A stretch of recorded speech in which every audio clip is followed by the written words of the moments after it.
তো চলো বন্ধুরা, আজকে কি কি রান্না বান্না করলাম এত সকাল সকাল সবটাই তোমাদের শেয়ার করা যাক। সব ঝুড়ি দিয়ে চাপা, সব গরম গরম। তো কি কি রান্না বান্না করলাম সবটা তোমাদের দেখাবো।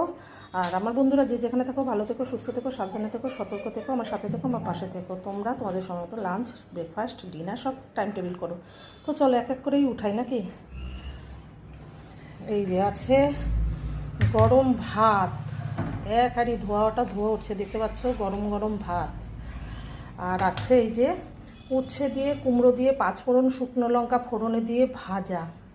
আর এখানে আছে শিম মশলা করেছি। এটা যত রকম মশলা নিজের মনের থেকে, পেঁয়াজ আদা রসুন দিয়ে, টমেটো দিয়ে, ধনেপাতা দিয়ে আর গুঁড়ো মশলা দিয়ে। আর এখানে আছে দই কাতলা, এটা করে নিয়েছি কালো জিরে ফোড়ন দিয়ে, দই কাতলা, শুকনো লঙ্কা ফোড়ন দিয়ে, ঘি গরম মশলা দিয়ে দই কাতলা। আর এখানে কি করে নিয়েছি চলো দেখাই তোমাদের, একদম টেবিল ভর্তি। এখানে করে নিয়েছি এগ মশলা, এখানে তেজপাতা, শুকনো লঙ্কা, জিরে ফোড়নে, কাঁচা লঙ্কা ফোড়নে এগ মশলা।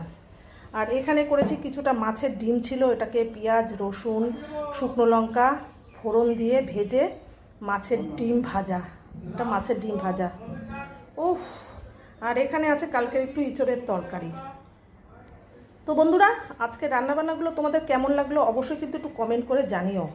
এরকম রেসিপি কাদের কাদের পছন্দ, যদি ভালো লাগে লাইক কমেন্ট শেয়ার করতে একদম ভুলবে না। আর এইরকমই নিত্য নতুন রেসিপি রান্নাবান্না আমার চ্যানেল ইউটিউবটা তোমরা সাবস্ক্রাইব করো, লাভসমা 870, ওখানে কিন্তু তোমরা পেয়ে যাবে।